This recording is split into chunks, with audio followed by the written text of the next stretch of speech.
na hindi kayo mawalaan ng tiwala sa amin sa gobyerno. Otherwise, uh, this nation would be in trouble. Alam mo, mga pera na sinasabi, billion-billion yan eh. Alam mo kasi itong uh, panggobyerno, talagang hindi mo perfect. We're trying very hard to really comply with the law because it is the law.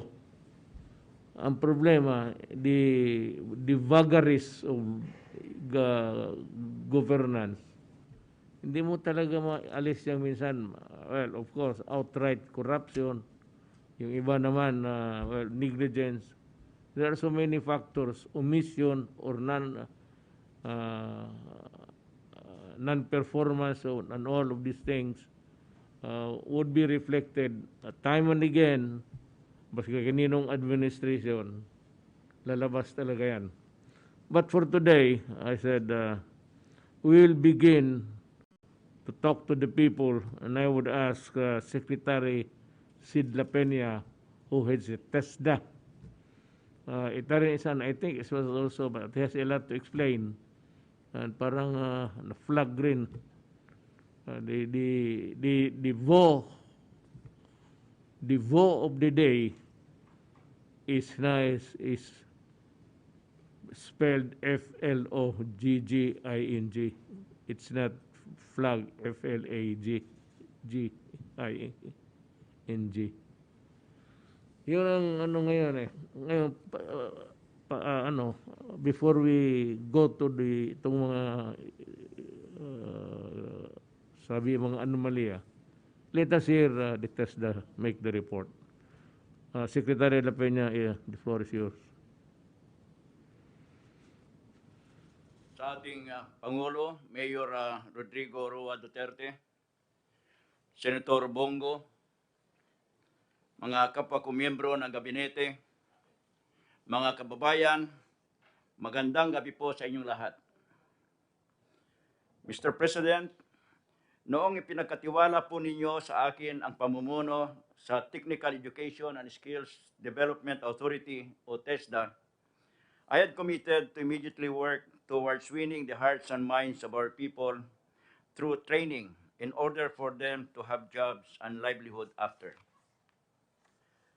Layunin po ng TESDA na maiparamdam sa ating mga kababayan ang ating genuine and sincere concern sa kanilang kapakanan para maging katuwang po natin sila sa nation building at sustainable progress.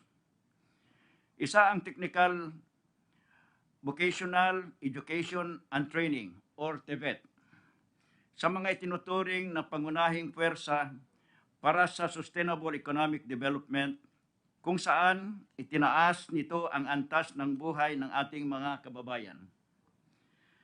Gaya ng ating mantra, we aim to transform their lives and eventually contribute as productive members of society. Ang paglagda po ninyo ng Executive Order No. 83 para sa National Technical Education and Skills Development Plan or NTE-SDP ang aming naging batayan sa lahat ng mga programa at serbisyo na aming ibinibigay sa ating mga kababayan. Ginamit po natin ang two-pronged strategy ng NTE-SDP sa paghahatid ng TVET sa ating mga kababayan. Una, ang TVET for Global Competitiveness and Workforce Readiness.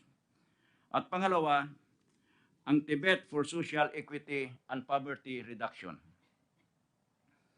Sa pagsisimula ng aking pamumuno sa TESDA noong October 30, 2018, inilunsad po natin ang ating guiding principle, TESDA abot lahat. Ito ang direksyon na ating sinimulan upang mas mapalawak at mapalakas ang ating mandato. Ito ang simbolo ng paglilingkod sa mas marami nating kababayan, lalo na sa malalayo at mahihirap na lugar upang matulungan silang mapabuti ang kanilang buhay. Mas pinalawig po natin ang sakop ng TESDA. Under your time, Mr. President, ay nakapagdagdag tayo ng 60 provincial training centers sa buong bansa. Kabilang narito ang provincial training centers sa Pigkawayan, Cotabato Province na personal ninyong ipinag-utos sa TESDA. Mayroon din pong nadagdag na 3 regional training centers. Ito po ay sa National Capital Region, Region 12 at Caraga. Dahil sa aming layunin na mas maging accessible ang TVET, ang bawat rehiyon at probinsya sa buong bansa ay mayroon ng mga training centers ngayon sa inyong pong administrasyon. Sa paglagda ninyo sa Executive Order No. 70, ang TESDA po ay natasang mamuno sa paghatid ng serbisyo sa ating mga kababayan sa mga malalayong lalawigan at geographically isolated and disadvantaged areas or GIDAS. Bilang chair ng Poverty Reduction, Livelihood and Employment Cluster or PRLEC, tinipon po natin ang iba't ibang ahensya ng pamahalaan, kabilang na ang mga local government units upang makapaghatid ng iba't ibang barangay development projects sa buong bansa. Simple lamang po ang pamamaraan ng TESDA.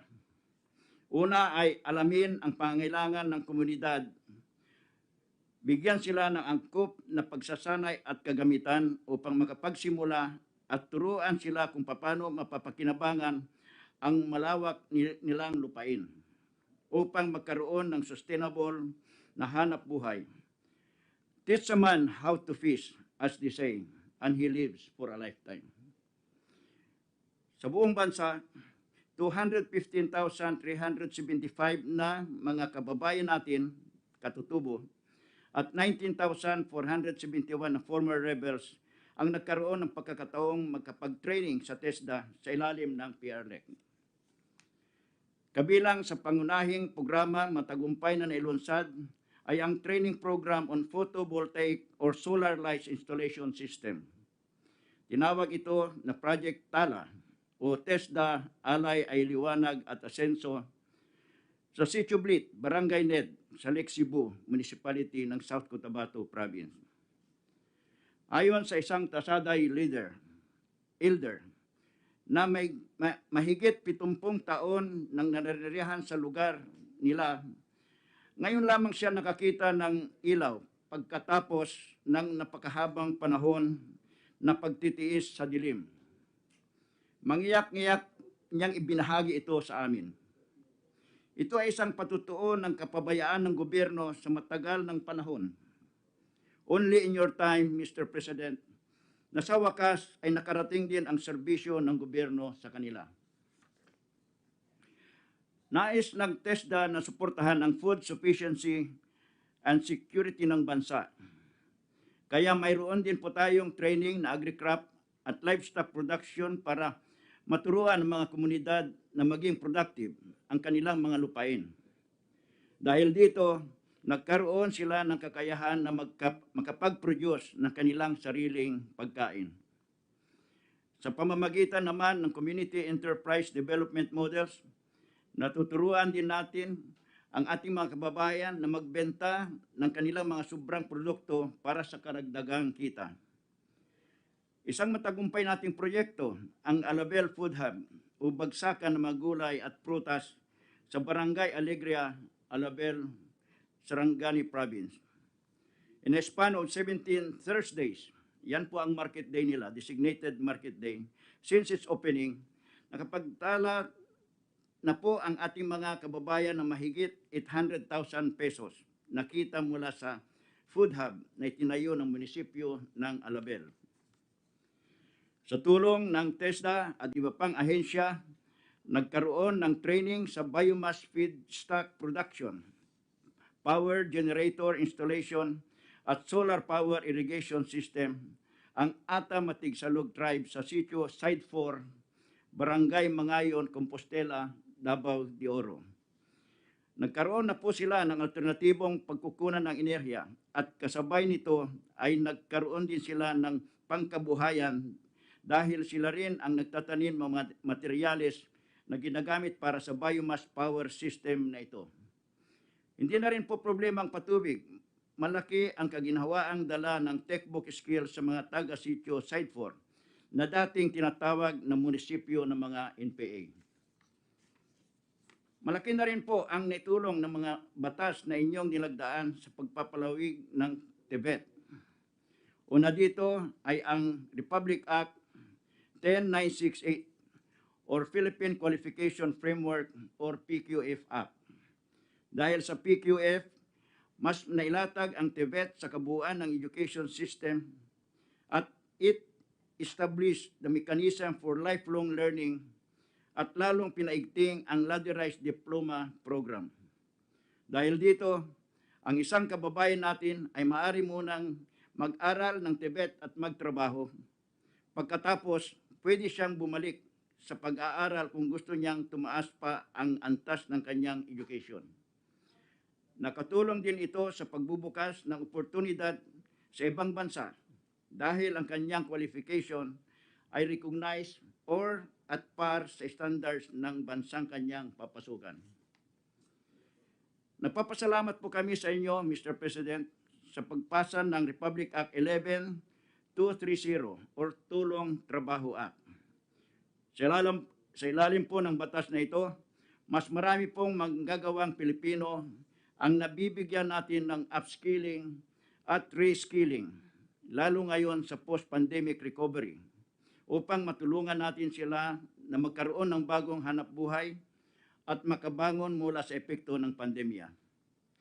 Ang Republic Act 10931 or Universal Access to Quality Tertiary Education Act ay nakatulong naman sa makapagpalawak ng enrollment sa TVET diploma programs. Ito ang magiging daan na sa pag-produce ng mga technologies and technicians na magpapatakbo ng ating mga piling industriya. Sa loob po ng mahigit 5 taon ninyong panunungkulan mula noong 2016, mahigit 10 milyon nating mga kababayan sa loob at labas ng bansa ang nakatanggap ng skills training mula sa TESDA. 9.8 milyon naman ang nakapagtapos at 6.6 million ang ating na-certify na skilled at competent sa kanilang mga napiling kasanayan. Ang employment rate ng ating mga graduates ay tumaas mula 71.87% noong 2017 to 84.15% noong 2019. Noong nakaraang taon, sa kabila ng pandemya, ay nakapagtalata pa rin po tayo ng 70.51% employment rate. Ibig sabihin ito, 7 sa kada 10 graduates ang nagkaroon ng trabaho o hanap buhay pagkatapos ng kani-kanilang training sa TESDA. 63.37% ay wage employed o nagkaroon ng trabaho sa mga kumpanya o opisina at 31.11% naman ang self-employed o nakapagtayo ng sariling negosyo. Kasama na rito ang farming. Mr. President, we would like to emphasize that TVET is a wise investment dahil sa bawat tao na nakapag-aral o nakapagtatrabaho, nakakatulong tayo sa 5 panyang kapamilya upang maging productive members ng society. Bilang tugon naman po sa pangangailangan ng sektor ng construction ng mas marami pang manggagawa para sa Build program ng pamahalaan, 371,369 na individual ang nakapagtapos sa 63 construction-related courses ng ahensya mula 2019 hanggang ngayong June 2021. Sa kasalukuyan, ang agriculture ay isa sa priority sectors ng TESDA to ensure food sufficiency and security in the communities. Lalo po ngayon na patuloy pa rin ang pandemya. Kaya naman, ang paglagda ng ating presidente sa rice tarification law ay malaking tulong sa ating layunin. Sa pamamagitan ng Rice Competitiveness Enhancement Fund ngayong taon, ang TESDA ay nakapag-assist sa 21,075 farmers Kabilang na rin ang kanilang mga dependents at iba pang farm workers. Under the Funds Rice Extension Services Program, nakapag-establish po kami ng 301 farm schools na nagpapatupad ng iba't ibang programa para mapalakas ang produksyon ng bigas at madagdagan ang kita ng ating mga magsasaka. Sinabi nga ni Secretary Dar ng Department of Agriculture, malaking tulong ang mga Tibet agriculture-related trainings ng TESDA upang dumami ang ani at kita ng mga magsasaka. Sinisigurado rin ng TESDA na mabigyan na angkop at sapat na training ang ating mga textbook trainers. As of July 31 ngayong taon, nakapagtala po kami ng 21,214 certified trainers at sila din po ay proficient sa blended learning mode of textbook delivery na ngayon ay talagang essential sa ating new normal state. Sa katunayan, maging ang ating mga katutubo ay nabigyan na rin ng pagkakataong maging community Tibet trainers. Ginagawa na po ito sa Davao sa pamumuno ni Dato Benito Bailuanan ng Sitio Side 4, kung saan pinamumunuan niya ang pagsasanay ng kanyang mga katribo. Ang ating mga uniformed personnel din po mula sa Department of National Defense at Philippine National Police ay nabibigyan din ng trainers training para sila ay makapag-conduct ng iba-ibang skills training sa lugar kung saan sila nakadestino. Ang training regulations ay napakahalagang parte ng ating textbook training programs. Ito ang basihan ng training upang masiguro ang kalidad ng ating mga graduates. Pinagting namin ang ating mga pag-ugnayan sa iba't ibang ahensya ng gobyerno, private companies, corporate foundations, and industry associations. Kaugnay nito, isinasagawa din natin ngayon ang area-based and demand-driven TVET upang mas angkop at masiguro na ang mga programa ng TESDA ay tumutugon sa tunay na pangangailangan ng ating employers and industry partners at masolusyonan na ang job skills mismatch. Bilang pagtugon sa ating guiding principle na TESDA abot lahat, nagsasagawa rin po ang TESDA ng iba't ibang assistance programs sa mga kababayan nating naging biktima ng mga sakuna, trahedya o mga kalamidad. Nagsasagawa po tayo ng training co-production sa mga komunidad na nasunugan upang makatulong na maibalik ang kanilang mga nasirang tahanan. Binibigyan din natin sila ng training sa ibang skill areas nang sa gayon ay mabilis silang makabangon mula sa trahedya. Nagsagawa din tayo ng relief operations sa assistance program sa mga nasalanta ng mga nakaraang bagyo, sa mga naging biktima ng pagsabog ng Bulkang Taal at lindol sa Cotabato. Ang mga beneficiaries sa mga skills training na ito ay nakakatanggap din ng training allowance na 160 pesos kada araw na nakakatulong din sa kanilang pang-araw-araw na gastusin. TESDA's operational plan in response to the COVID-19 pandemic calls for the implementation of flexible learning in the delivery of TVET. Inasahan po natin na ang face-to-face classes ay patuloy pa rin apektado sa iba't ibang parte ng bansa. Kaya naman ang TESDA ay nag-transition na rin sa flexible learning delivery arrangements na kombinasyon ng blended, distance, online at face-to-face learning na pinapatubad depende sa community quarantine condition sa isang lugar. Nang magsimula ang pandemic sa ating bansa, mas pinaigting at mas pinalawig po natin ang ating serbisyo sa ating mga kababayan. Una po rito ay ang pag-expand ng ating TESDA online program mula sa 60 online courses. Mayroon na ngayong 103 online courses na libre para sa lahat. Mahigit 1.7 million kababayan natin ang nag-register sa TESDA online program simula nung community quarantine noong March 2020 hanggang July 2021.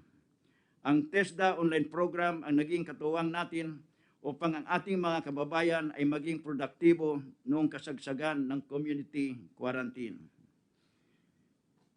Nagsagawa din po tayo ng mass production ng mga face mask at iba pang personal protective equipment at namigay tayo ng mga farm products at food packs sa ating mga frontliners at mga kababayan nating naapektuhan ng community quarantine restrictions.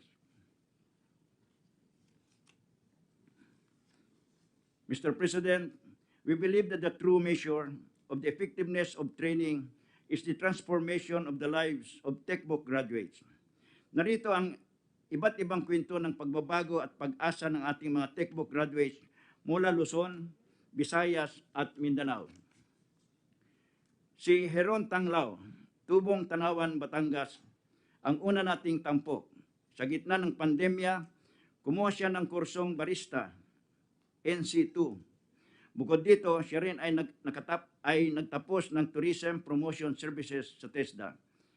Bitbit ang kanyang determinasyon, tiyaga at barista skills. Ginamit niya ang kanyang quarantine bike at nilagyan ng sariling cart para magsilbing lagayan ng kanyang mga gamit sa paggawa ng kanyang produkto. Pagkatapos nito ay naging tuloy-tuloy na ang pagsikat ng kanyang coffee cart sa Batangas. Isa din sa mga naging successful na textbook graduate natin ay si Juminel Cucharo, 23 years old, Tubong Tacloban, Leyte. Isa ang pamilya ni Juminel sa mga nasalanta ng bagyong Yolanda. Ito ang nagtulak sa kanya upang isipin ang kanyang hinaharap at maging matagumpay. Kung kaya siya ay nag-enroll sa TESDA ng Automotive Servicing NC1 hanggang sa NC4. Bunga ng kanyang tiyaga at galing, isa siya sa mga pinadalang delegado ng Pilipinas sa ASEAN Skills Competition noong 2018 at World Skills Competition sa Kazan, Russia noong 2019 at nakapag-uwi siya ng Medallion of Excellence sa parehong skills competition at isa rin siya sa Best of Nation Awardees nitong nakaraang World Skills Competition.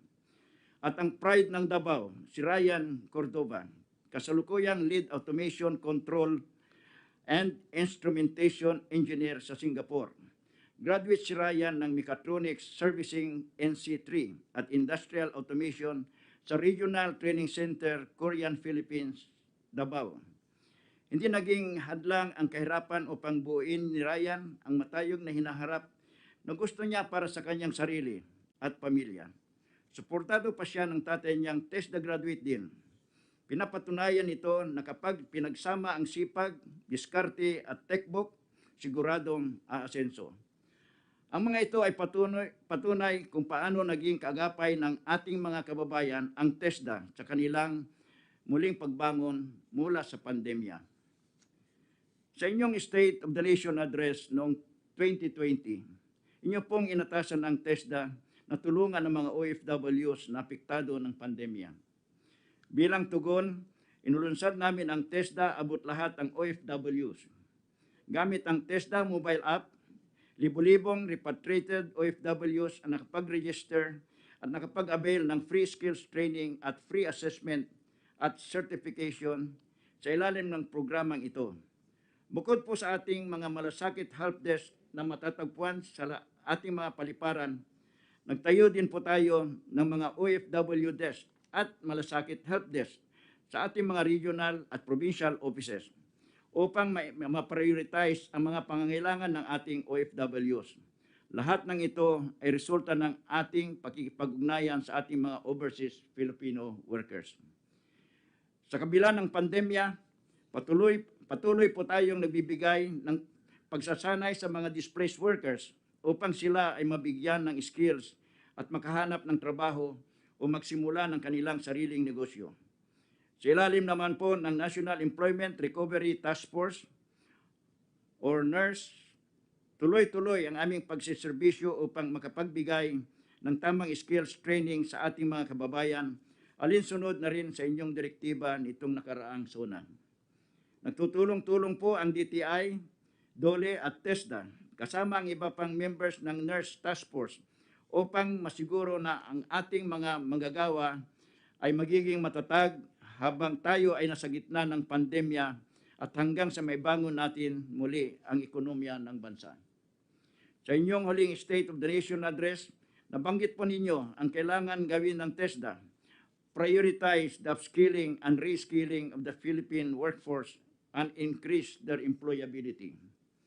Gusto po naming ipaabot ang pasasalamat sa pag-approve ninyo, aming mahal na Pangulo, ng 4.95 billion pesos funds para sa modernization ng mga TESDA technology institutions, pasilidad, at state-of-the-art learning system. Ito ay upang tayo ay maging handa sa mga challenges ng Fourth Industrial Revolution. Kasabay po ng pag-modernize ng pasilidad, nagdagdag din tayo sa ating manpower complement. Kasama na sa mga inaprubahan ay ang 996 plantilla positions na para sa iba't ibang operating units at training centers ng TESDA. Dagdag dito ay nire-review po natin ang ating mga training regulations and standards, katuwang ang iba't ibang industriya upang masiguro na naayon sa pangangailangan ng mga employers ang mga training programs.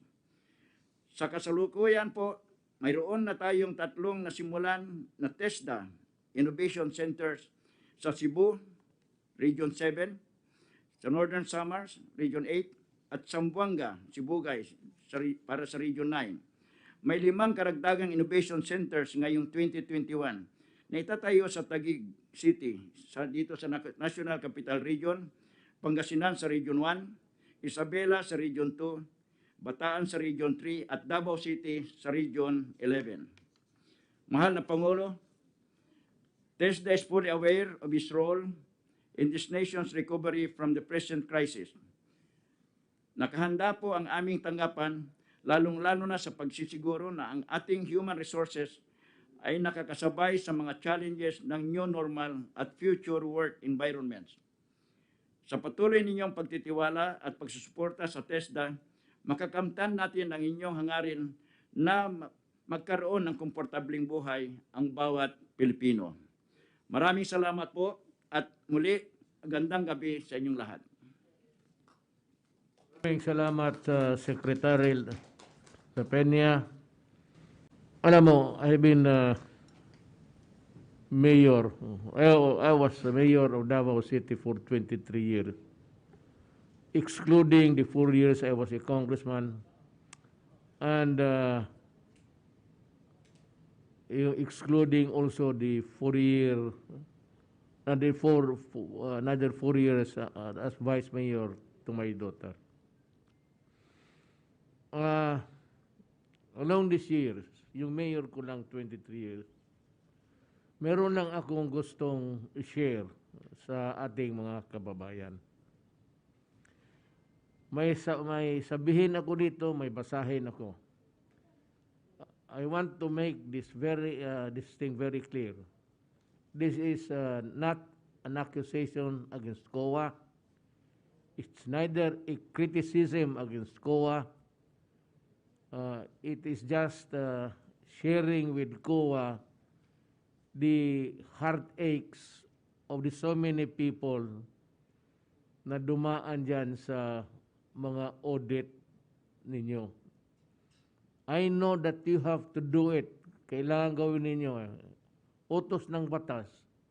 Wala akong, at saka hindi naman personal yan. Hindi tayo magkakilala. Pero yung mga repercussions lang na gusto man ninyo o hindi, gusto ko rin o hindi, ay mangyari pagka ganitong Philippine, yung environment ng ating bansa, politika, pati yung mga tao na, well, there is a freedom of to criticize, whatever. What kailangan malaman ng Pilipino na ano talaga ang totoo. Ngayon, yung hindi maniwala, wala na akong magawa sa inyo. But you can check this with government records. It's open. Sabihin mo lang kung anong gusto ninyo at I will give the order to open whatever there is. There is that ating transparency law at transparency executive order. Wala pa ng batas. Wala pa yung batas. Meron ako executive order, pero Congress has yet to act on itong mga batas na making it transparent. Kailangan mo yung, well, everything that the public may want to know. Again, I repeat, this is not personal.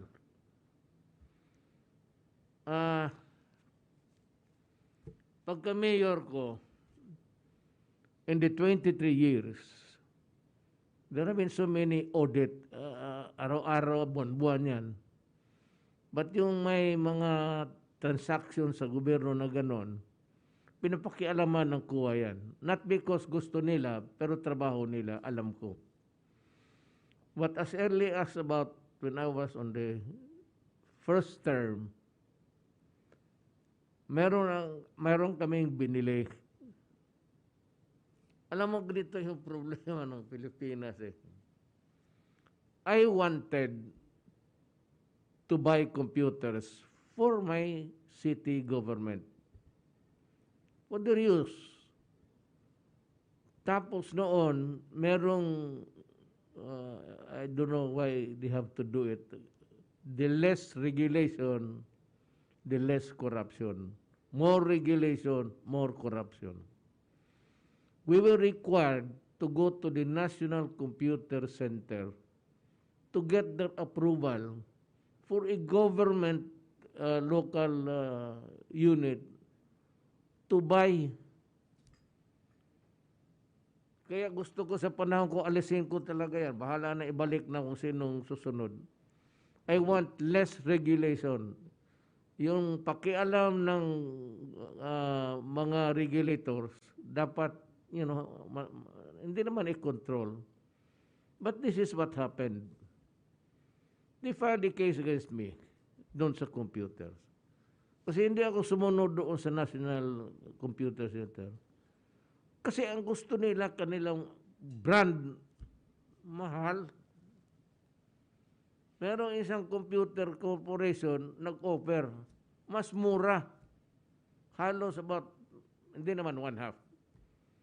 Pero mababa. So sabi ko, as a lawyer, hindi ako susunod. Why should I buy an expensive one when I buy 2 for 1 dito? Sabi ko sa kanila, hindi ako susunod. Eh, yung pagka-abogado ko, sabi ko, basta alam ninyo. As long as you know, at saka nandyan yung mga computer. Alam mo, when I tried to, yung transaction, I wanted yung delivery kaagad. Alam mo, gano'n ako eh, sakit ko. Pinaila nila ako ng kaso. Sabi ko, sabi nila na illegal gano'n. Sabi ko, ibahin ko. I will come up with another contract. Madali lang no, wala namang final. Anak, yung audit na. Alam mo, ang audit na yon umabot ng Supreme Court. I was exonerated on all counts. Pero ang nagastos ko, butit na lang yung mga abogado, mga kilala ko. Pero ang gastos ko, easily. Yung isang trabahanteng gobyerno na mademanda doon, gastos yan. Pagka mga treasurer, auditor, governor, milyon yan. Hindi ka magbigay. Abogado lang, tapos yung pabalik doon. You must be present during it. Pero ito hindi umabot sa talagang full hearing. I went up by certiorari. So I was, sabi ko, on all fours. Tapos next, about medicines again. Ako mismo, bakit ka magbili ng mahal ito? Pareho lang naman ito. Generic and branded. It has the same effect on the body. Ba't nadaan ba ito ng gobyerno yung FDA kung generic? Gusto na.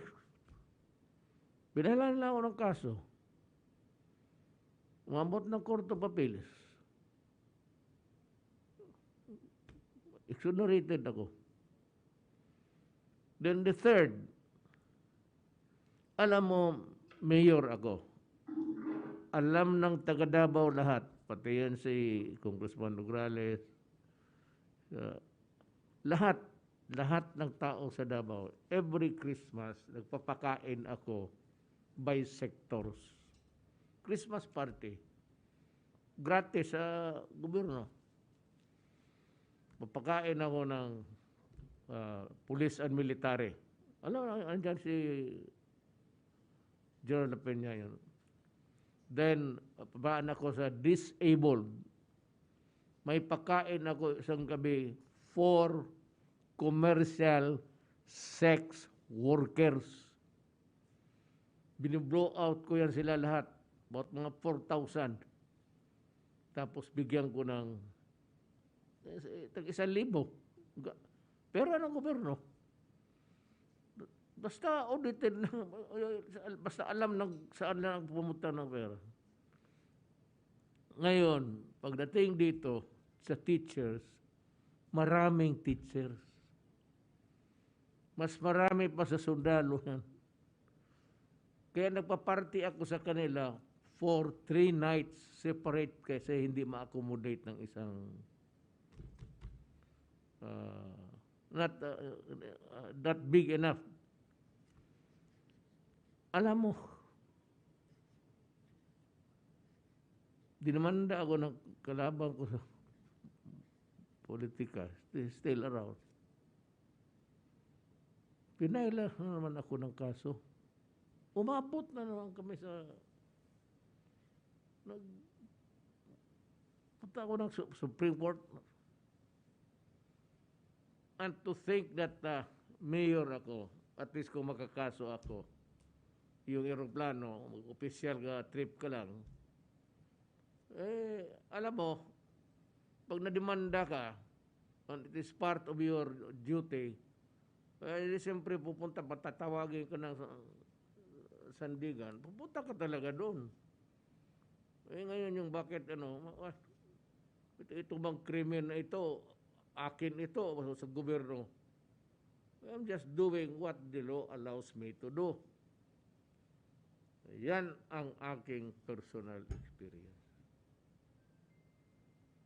Masakit yan kasi, alam mo,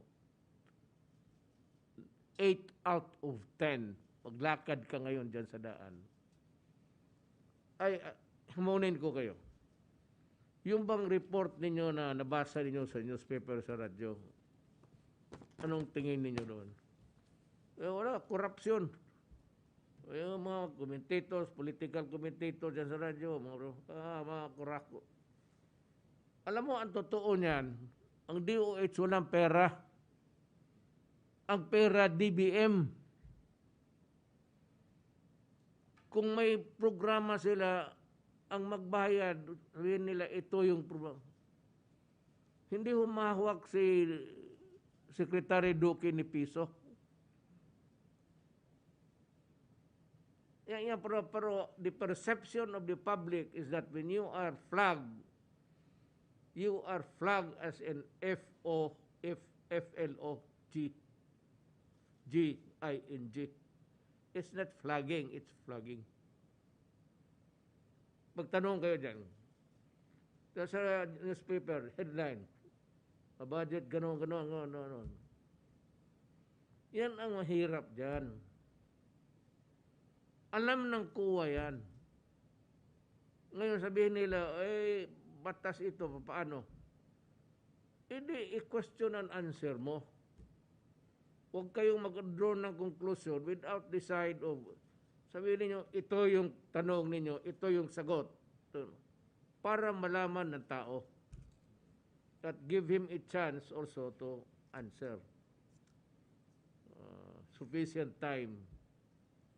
At saka itong ginagawa ngayon ni Secretary Duque, Anyo, Secretary Galvez, Secretary si Defense, ongoing ito, Adre. So you do not conduct unnecessarily yung mga audit na ongoing pa.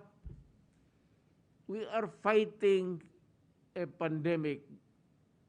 Do you know what is pandemic is? It's the tallest in the ladder sa mga sakit. Ang epidemic is local, pandemic is worldwide. Lahat nagsasuffer. They are fighting a war against an enemy na hindi natin nakikita. Give them an enough elbow room to move. At saka yung sabi ninyong documentation, alam ninyo, pandemic, skeletal force lahat. Inyong opisina, lahat kayo sa gobyerno, alam ninyo yan. Ang COA, alam ninyo yan. Hindi lahat ng empleyado ninyo nagre-report. So, ang documentation, hindi mo makaagad-agad kasi i-validate mo pa, bili ito, at magkuha ka pa ng validation. Yan ang tapos papasok ka in the middle of the battle. Patapusin mo man at least at the end of the year bago kayo magpumasok. Suggestion ko lang yan. Huwag kang pumasok ngayon kasi ongoing ang barilan between the virus and the government's vaccine. There's a war there. Huwag ka basta bigla ka lang pumasok, mag-conduct ka ng i-timing ninyo. At you have to make over yung sa report ninyo na gano'n. It has to be, sa una, this is not an accusation. There is no money involved here. Wala nga, ang money, ang Congress is complaining na hindi ginamit. Hindi nga basta-basta ma-implement ang program, walang tao. Walang opisina dito that employs thousands of personnel who will go out to implement a program of government. Tapos, if you try to validate, sino ngayon? Galing sa opisina, skeletal force lang. Yan ang mahirap. Ang experience ko sa inyo is 3 beses. 3 beses ko kayo na-rebuke. Tapos magkano ang gastos ko? And the humiliation. You go there, appear before the court, and you read the information. Tapos you're guilty or not guilty. Bayaran mo, abogado mo, at least yung gastos niya. Alam mo kung magkano ibayad mo sa, bayaran mo lang ng 1,000. Ang iniisip ko lang, yung mga empleyado, na kagaya ng maraming beses ito, mayroon dito nagsuicide. Alam mo yung mga treasurer pati auditor, magpagpirma lang yan sila kung wala naman sila nakita na masama may contract. Pagdating sa demandahan, kasali sila. Kaya kasi ako mayor, nakita ko, hindi taga Davao City, pero kilala ko kasi politiko tatay ko. So sabi ko, ba't ka nandito? Yung barong pa niya na butas-butas. Sabi niya, alam mo, mayor, ganito. Kakaawa, utang pa pamasahin. You do not appear when the case is called. the court will order your arrest. Kailangan nandiyan ka. Yan ang mahirap dyan. Yun ang masakit. Yun ang hindi nakikita ng publiko. Pati yung those unnecessarily making a hay, out of. Basta na lang maka-criticize, those binabayaran naman. Lalo na yung mga virulent na wala tao dito magmura ng kapwa niya tao. Pera yan. Baski sinong pinaka-torpe dito na Pilipino, he would not unnecessarily go out. Even if he's a commentator, reporter. Tapos magsulat ng bayad yan. Walang tao na magmura na one who will paint another human being, maybe he is white. All you have to do, I said, to make it appear na ang kalaban mo, sirain mo, paint him black. He is white, paint him black. Pinturahan mo lang ng itim. Ganon yan. Yan ang experience ko sa almost 40 years ako sa politics, pang-gobyerno. As a fiscal, vice mayor, then president. Ganon ito ngayon, nangyayari. Kaya mabuti na sabi nyo, why are you defending? I am not defending DOH. Trabaho nila yan. And we are governed by the rules. Hindi ako, I'm not defending because they are not being accused of anything.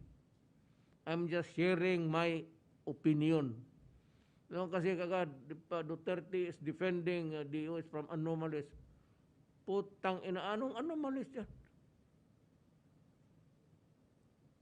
Sabi ko nga, hindi man sila nagbabayad. Ang DBM man. Yan ang problema. Yan ang masakit sa kapwa ko taga-gobyerno. All government officials. Ang Congress hindi masyado, hindi nila pakialaman lang ng Congress ang kuha. I am sure, takot kayo sa Congress. Kasi pagdating ng budget, bigyan ka lang ng piso, tapos ka na. Pero dito kayo, bugbugin talaga ninyo ng well, I said, it is not, alam ko, walang malisya. You are just doing your duty. But in making the report, kindly reconfigure everything.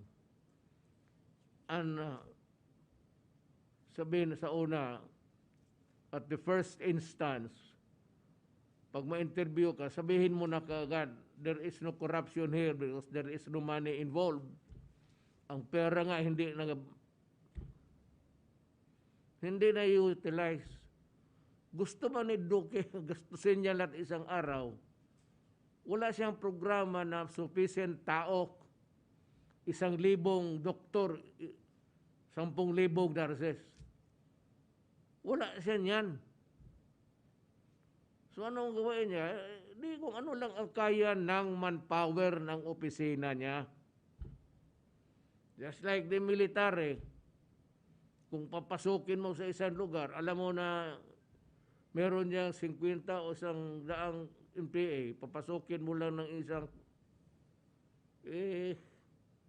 alam mo itong NPA, they can choose the time and place of where to attack. Itong military, hindi na alam. You have to rely on intelligence. And ganun yan same sa trabaho. Magsabi, about unspent, ba't hindi nyo, ito si Duque, nanaiwan. Bakit niya ginastos? Maraming programa. Alam ko, presidente ako. Ngayon, can he implement it? He can. But at what cost? Inadequate and unsatisfactory performance. Kasi wala ng tao. bigyan mo si Duque ng 1,000 doktor, wala na tayong problema dyan.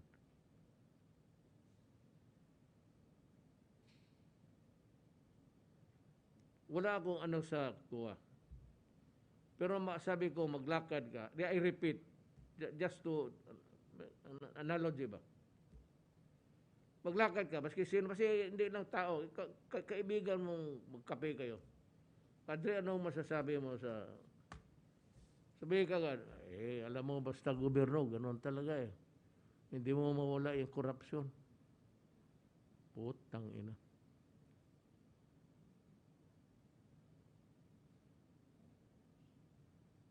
Kaawa naman yung mama. Gusto nila, do you want me to fire Duque, Secretary? Gusto mo paalisin ko? Give me a reason bakit ko paalisin. Ikinuha ko yung tao nakiusap eh. Hindi naman niya nag-apply. Nakiusap na, hindi naman nakiusap na kunin mo ako. Ako ang kumuha. So kung ano pagkakamali niya, sa akin yan. Pero nakita ko, you want to ask him, for what? Ano ba ang nagawa niya na kasamaan? May 2 asawa siya, wala tayong pakialam niyan. Dagdagan mo pang isa, sekretary, para 3. Ang alam dito is just corruption and dereliction of duty. Yan. Failure to perform a task required by law. So I have to make some suggestions, but I'll go straight to what I intend to communicate to our people about the recent issues of COA's audit reports on DOH and other agencies under the Executive Department, as well as my earlier reactions. I know it has drawn so many criticism, and tonight I would like to set the record straight once and for all. I am not prepared to. I would be doing a great injustice. Alam mo bakit? Ako ang kumuha, and is performing. Pag pinaalis ko yan si Duque, lifetime sabihin yan. Alam mo, pinaalis yan dahil may corruption sa ano. Just imagine the injustice that you inflict on your another fellow human being. Hindi ako ganon. Kung mag-perform ka, ngayon, kung mag-knockout ka dyan, pwede pa kitang ipapatay para tapos ang problema ko. Katapos niyan, pakulong ako. Okay lang man yan. Matagal naman rin akong sanay dito sa labas, baka sa loob, ublo ang tawag dyan. Mga priso, when they say, munting lupa, pasok ka sa loob or wag sabi, ublo. Baliktarin nila, ublo. You can spend your time. Me, 76. Gusto ninyo magpreso ng itito? Okay. Kayo maghugas ng irinula ko. But that time,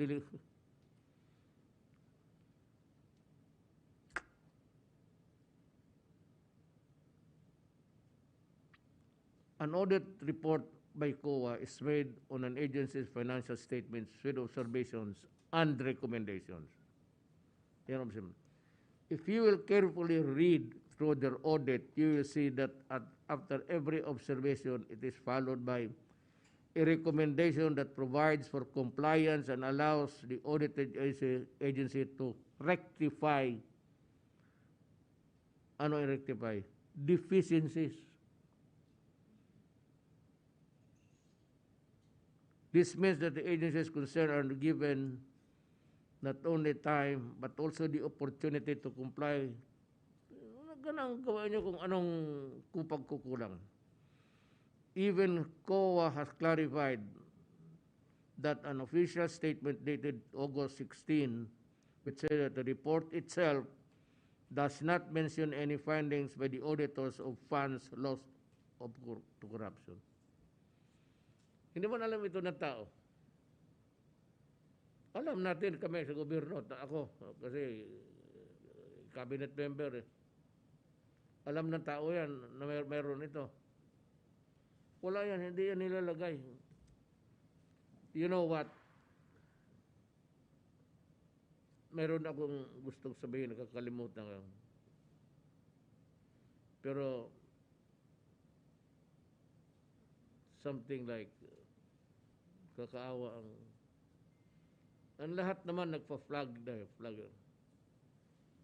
So, at the outset na, sabihin na ninyo kaagad.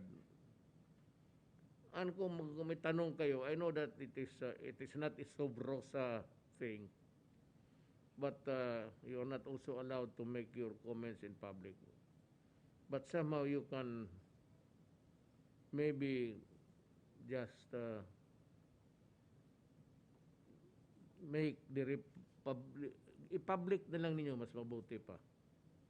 Then underlining nyo, the report itself does not mention any findings by the authors of funds of loss to corruption. Baski yan na lang ang unang sentence ninyo. Pero ngayon, yung magnanakaw talaga totoo, upakan ninyo eh. Go ahead. Go for his neck. He deserves it. Pero ito naman ganito na klase na wala talaga. Alam mo, paglabas nito, kaya nga, if I will dismiss or oust or whatever you want, whatever adjective that you want to, anong gawin ko ito? Sabi nila, against all, okay. Ako, baski buong Pilipinas, plus kayo, ako minus. Mag-isa ako, I can go down, but with my values and principles intact. Prinsipyo yan eh. Hindi yan, wala si Duque, he's not even a campaigner. He was not even there during the elections, sama-sama. But, you know, fairness is kailangan. At ako yung tao na hindi. Ngayon, kung talaga, sabi ko nga sa military pati police, ito ang order ko, go for the criminals. Destroy their apparatus. Then I go public. You know guys, sa itong droga, you will destroy my country. You will render my country inutil. If you do that, I will kill you. If you destroy the young, ang mga anak namin, inasahan namin. Kasi puro tayo mahirap dito. Ang totoo lang, ang milyonaryo nakaupo dito, si Duque. He's the only millionaire dito na alam ko. Wala na iba.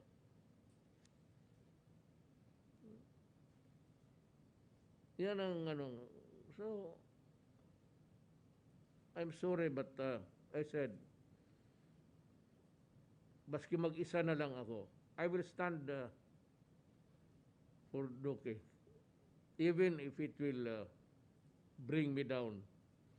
Sabi na pagkatapos na ito, hindi na popular si Duterte yung mga rating niya magdoon. Look, tapos na ako. The rating does not really matter to me. Ang gusto ko lang magtrabaho ng matino, and whatever judgment you have for me, I don't give a shit. Basta ako, I will stand by my values. Hindi ako mag-ano ng tao na walang, for all times na yan, si Duque, dating yan, pinaalis sa gobyerno dahil ng anomalya. Kung gawain ko sa inyo yan, or if it is done to you by in other times and other places, maligayahan kayo. Yung mga critics, gano'n. What have you really gained from destroying the reputation of a person? Alam mo, ang reputasyon, mahalaga yan. But at the end of the day, ako, sabi ko, may mga values, may mga prinsipyo sa buhay na I hold strongly in my heart. Baski na akong isa na lang at lahat na gusto na kalaban ninyo si Dugoy, tatayo ako para sa kanya. Sabihin ninyo, ang rating ko magbaba. Di ibaba ninyo ngayon. Wala akong problema. I can go as 10. What do I really care? Basta magtrabaho lang ako ng matino. At the end of the day, when I face my family of dinner, tapos makadasal ako, ang dasal ko, maiksi lang. Please guide me, Lord, and protect my country. Give us the things that we need. Hindi na ako nagdadasal ng sarili ko. Presidente na ang binigay nga sa akin ng Diyos. Sabihin ng Diyos, tangina mo, karami mong dadal, binigay ko na sa inyo. Marami ka pang ungol dyan. I say that help me in my quest for, not perfection, in my quest sa pagsisilbi. Ngayon ang bakuna. Sige ng bakuna, walang bakuna. Walang supply hanggang ngayon. Mabutit na lang, mabinigyan tayo ng, was it 1 million? I'd like to thank China. Binigyan na naman tayo ng 1 million doses. Kita mo, na ngayon itong mga gagong, itong Quisha, si Albert, Trillanes, kung sinabi tama sila tapos sumunod ako sa kanila, ang unang bakuna wala tayo. Sinong nagbigay? China. Talagang pagputok ng pandemya, wala tayo zero, alam ko. Kaya ulitin ko itong story na to. Tinawagan ko si President Xi Jinping. Sinabi ko, Mr. President, my country is poor. We have not had the technology or the expertise to make our own vaccines. We cannot make it on time. Can you help me? Please remember my country. Sabi ni Xi Jinping, do not worry, we will help you. Hanggang ngayon, baski isang buteng Coke, walang hiningi ang China. Yung geopolitics, yung away niya sa Amerika, kanila yan eh. What have we to gamble dito? Makipag-away ka? Target tayo kasi na dito sila. Paalisin mga Amerikano, di wala tayong problema. Walang bomba dadating dito. Pag nandyan sila, pagka nagkaputukan ito, sinong una matutunaw? Sundalo nila? Lahat naka full protective gear. Tayo, Pilipino. Tayo ang maulan. Hindi ko inaano ang Amerika. It's a geopolitics yan eh. Politika ng mundo. Gusto dito sila kasi dito sila, dito ako. Pagpunta mo dito sa isang bayan, dito ako. Ganyan sila pa. Hindi naman, tagal naman, ganun ang ginagawa nila. It is the constitutional mandate of COA with all government agencies likewise to uphold transparency, accountability, and integrity at all times. Wala akong issue dyan. As a matter of fact, I encourage. Ang sinasabi ko lang, ito si Yung Heidi Mendoza. Nandiyan naman siya noon nang demanda ako. Many times over. Ngayon, sabihin ninyo na huwag naman ninyong siraan yung na-demanda dahil sa report ninyo. No one would like to appear an hero here. You want to be a hero at the expense of another soul. Buti na lang kung tama kayo. Ngayon, tama ba ninyo? Sinabi ko na nga eh. Abogado ako. Hindi naniwala ang kuwa. So, they made the report. Eventually, naging issue, ginamit sa akin, umabot ng Supreme Court. Teachers meal. Lahat dito sa Davao, alam, tanungin mo ba sino? Nagpa-party ako sa lahat ng tao. Sa mga tribo, indigenous people, lahat. May panon, pare, pati noon, pare, pati mga evangelists, lahat. May party yan gabi-gabi. Magkano? Milyon. Milyon na naubos niyan. Pagkain lang. Kaya yung iba naman, yung mga disabled, binibigyan ko ng 1,000 kasi yun mga commercial sex workers. Kasi hindi makapaghanap buhay. Eh, nagpaparte eh. So, tinawag mo, halika rito. Mga street walkers. Ika nga. Pardon the discussion. Kaya pag-uwi nila, mga singer, yung mga comedian sa Manila, yan. Hindi naman kami pumunta kami ng Mindanao because pag nag-migrate ka, ibig sabihin naghanap ka ng greener pasture. So alam ko ang buhay.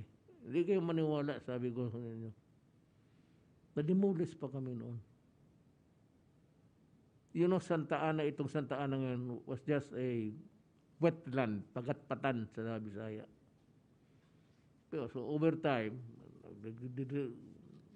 develop, tinatambakan yun. That is what Davao is today. We came here mga 1949. Wala kaming nothing at all. Kaya alam ko nung na mayor ako, I can mag-usap. Alam ko kung rip-off yan. Naghingi ng tulong na alam ko yung iba. Mahirap naman. Magkano sakit-sakit. Kailangan ko, kano kailangan mo? Kailangan ko 500. Sabi bigyan ko 200. Iyon na yan. Reserve your bula. Huwag mo na akong bula na magbalik ka dito, bigyan kita. Pero hindi na yan. Kaya nang magnakaw na ako. Ako fiscal ako noon. Ano mo yung magnanakaw? Damit, pati pagkain. Pagdating sa opisina, sabihin ko na, lalo na ko, anong negosyo mo? Mayaman ka. Kalimutan mo na yan. Total kapagkain yan eh. Damit. Kung ayaw, sige, bayaran ko, ako magbayad. Magkano yan? Sabihin mo 100, ito, 50. Okay na, dismiss ko yung kaso. Dinidismiss ko talaga. Pag kayong mga lalo na mahirap, magnakaw ako, nanakawan ako ng damit. Nakita ko pa suot-suot ng gago. Merong noon, tatay ko punta ng Manila, there was a popular department store, Soriente Santos. Meron Soriente Santos department store. Kaya hindi sa mahal, kung hindi doon binili. Kaya ninakaw ng buang, alam ko na kaagad akin yon. Tinignan ko na lang. Nagsasayang ng sapatos dyan sa... Pakialaman mo pa yun.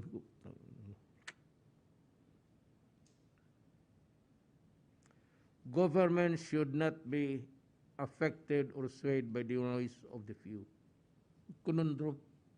Yung we should perform our sworn duties to the people, including transparency and accountability. If you think that these events surrounding the audit reports on various agencies under the executive department will distract us from our mission to save our people, then you are wrong. I am committed to leading our nation out of this pandemic with the help of frontline institutions so that we can be victorious and ready for a bigger future. Unahan na lang kita. May pera man, sabi nga ng pera yung obligated na, yung nakatakas na. Sabihin ko kung merong ibabayaran lahat, yung nagrereklamo yung frontliners about their allowances, about whatever, pati itong mga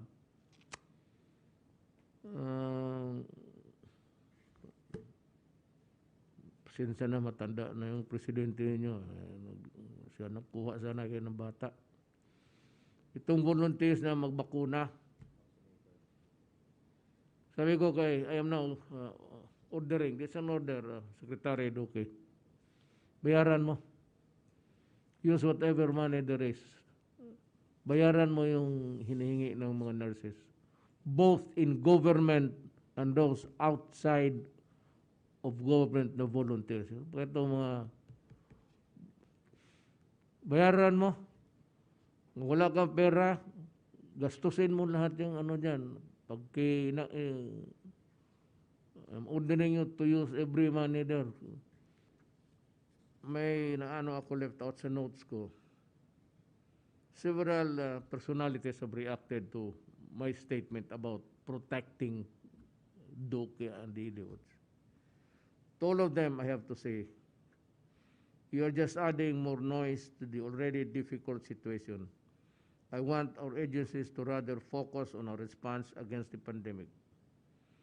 Government should not be affected by lahat kayong nasa gobyerno, huwag kayong makinig. Alam mo, sa totoo lang, at the start of the pandemic, if you know what the word is, it's a worldwide contamination. Ang order ko sa DOH, sabi ko, pagbili kayo ng kung bilihin ninyo, dispense with the bidding. Yan nga ang order ko noon Ay, hindi nga nila sinunod, nag-bidding nga Ang order ko talaga, because ay pandemic Ang hawaan, mabilis na. It was spreading like a wildfire. So my order to Duque is still there. Sabi ko, kung anong bilhin mo, balihin mo na, wag mo na i-bidding, diretso na. Sabihin mo, upon my order. Pero hindi niya sinunod, nag-bidding.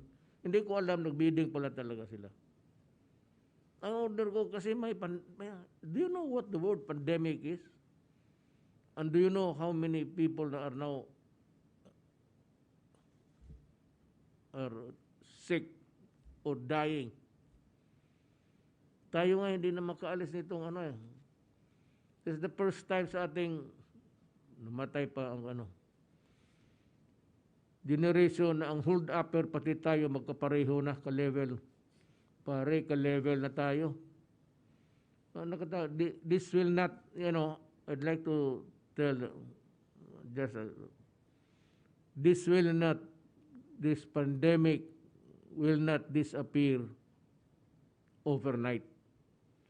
It will be with us for a long time. Nandyan na yan sa hangin So, kung mahawaan ka, patay ka na. So how long? This is going to be a long journey. So wala na yung mga happy-happy natin sa gabi, makalabas tayo ng pamilya natin. Saan ka? nakamas ka, talagang you have to, somebody wrote something, parang I will borrow the I will borrow the phrase. You just have to learn to live with it. Ngayon pa lang matuto ka na ganito na talaga ang buhay natin. Otherwise, if you are reckless, then so Secretary Luque, ipagbili mo yung departamento mo, marami ang bili niyan.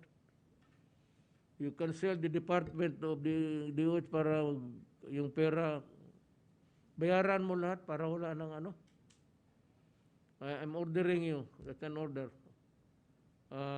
Bayaran mo lahat yung ano nila, yung I cannot express it in Tagalog. Pang direklamo nila. Kasi totoo naman eh. So, I know that bayaran mo, it is upon your request to the DBM. Hindi ikaw ang magkuha dyan sa bulsa mo para ibayad mo, correct? So, Yes, sir. I would like now, itong naghawak ng pera or authority for us to spend, DBM, I'm giving you 10 days. Wala kayong personnel, borrow from other agencies or from saan. Pagkuha kayo ng mga empleyado, maghiramanin yung tagakuha para bigay mo yung pera kay Secretary Duque tapos bayaran niya. Walang hinahawakan niya si Secretary Duque na pera. Sige, ikaw na sir.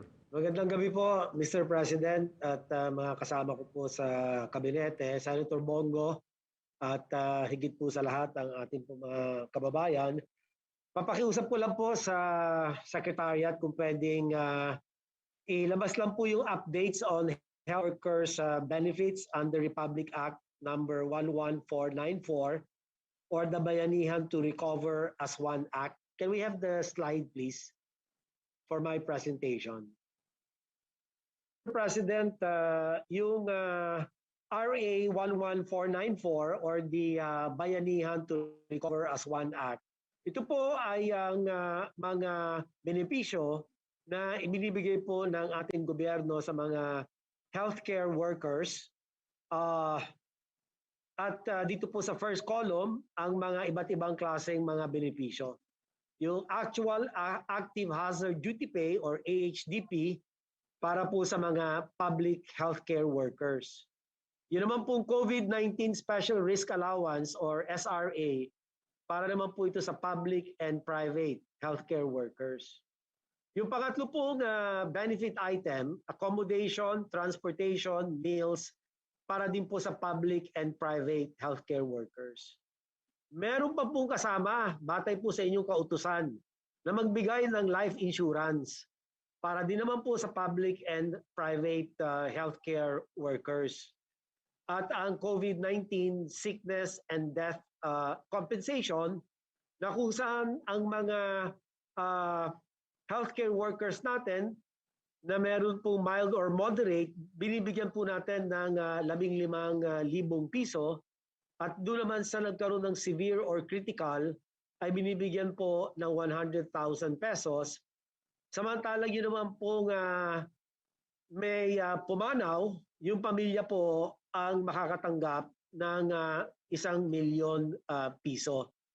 So, balik ko lang po doon sa actual hazard duty pay, ang particulars po nito ay ang binabayad 3,000 month covering the period of September 15 to December 19, 2020. Samantalang yung pong SRA, ang formula po rito, ang bayad nila 5,000 per month at ang period covered September 15 to December 19, 2020. Ngunit ito po ay na-extend natin until June 30, 2021.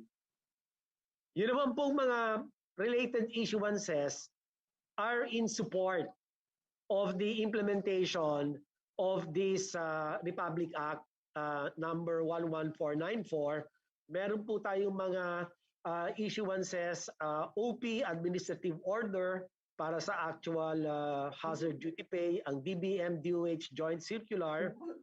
Ang ganun din po, makikita ninyo, hindi ko na po iisa-isahin, ang ibig sabihin lang po nito, malinaw po ang atin pong mga panuntunan para po maibigay ang kanila pong mga benefits. Next slide. For the provision of the actual hazard duty pay, ito pong frontline healthcare workers shall refer to medical, allied medical, and other personnel in the public sector who are involved in the national healthcare response to mitigate the transmission of COVID-19 and prevent further loss of lives, as in AO number 35. Doon naman po sa provision ng SRA, Public and Private Healthcare Workers, shall refer to medical, allied medical, and other personnel who directly provide treatment and support care to COVID-19 patients as reflected in AO number 36. Next slide, please. Dito na po makikita ang pondo na ating pong ibinayad para po masakupan ito pong mga benepisyong akin natanggap. So dito po sa first column, makikita yung benefit, tapos yung period covered September 15 to December 19. AHDP, Mr. President, ang atin pong na bayaran, we obligated 3,357,053,616, at ang benepisyaryo po nito ay 384,159 healthcare workers. So halo-halo na po yan, nurses, doctors, mga medtechs, lab techs, etc. Dito naman po sa, pero ito po sa actual hazard duty pay, ang malinaw po dito, yung actual na talagang na-expose po sila. Dito po sa patient care. At ito naman na special risk allowance na 3,210,833,000 thereabouts ay ang nakatanggap na po rito, Mr. President, 306,314 healthcare workers. On top of this, meron po tayong provision of accommodation, meals, and transportation na nagkakahalagang 1.26 billion thereabouts. Ang benepisyaryo po nito ay umabot sa 103,096 healthcare workers. At meron pa nga po yung life insurance na umaabot ng ang binayaran po ng ating gobyerno ay 16,269,000 thereabouts. At ang katanggap ng insurance na ito ay 32,281.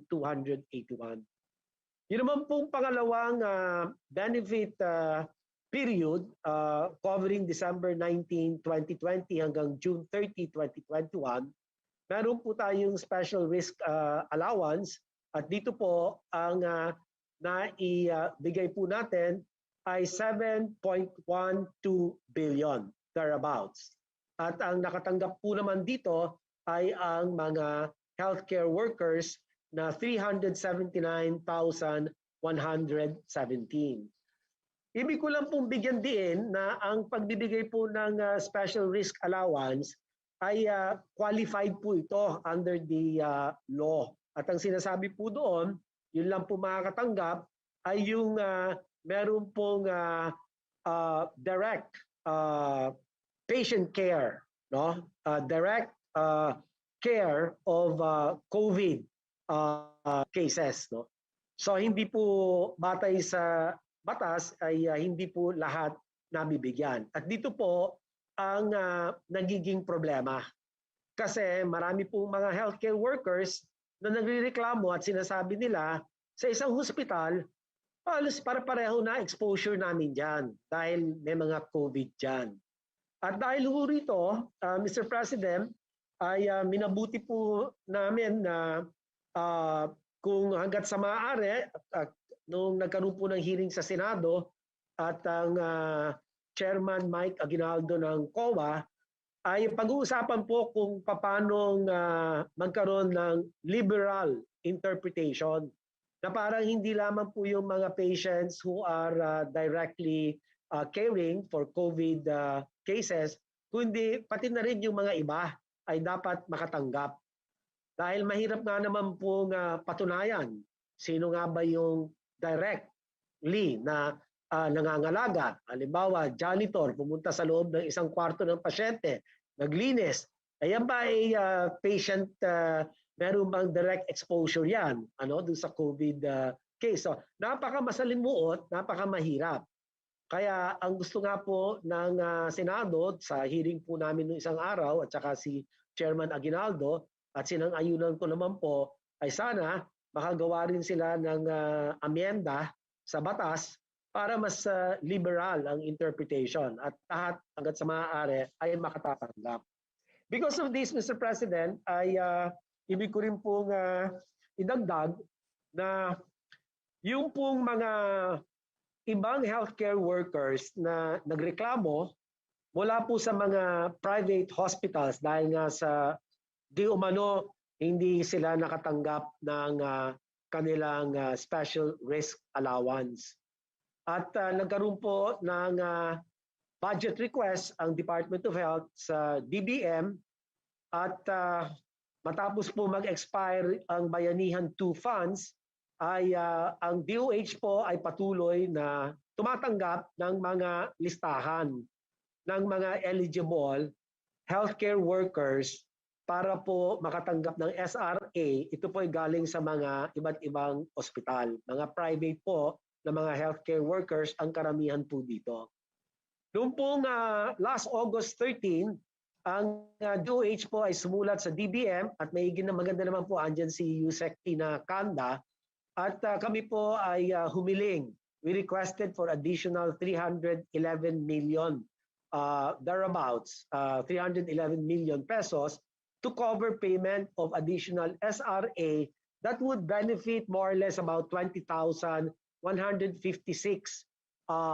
additional healthcare workers.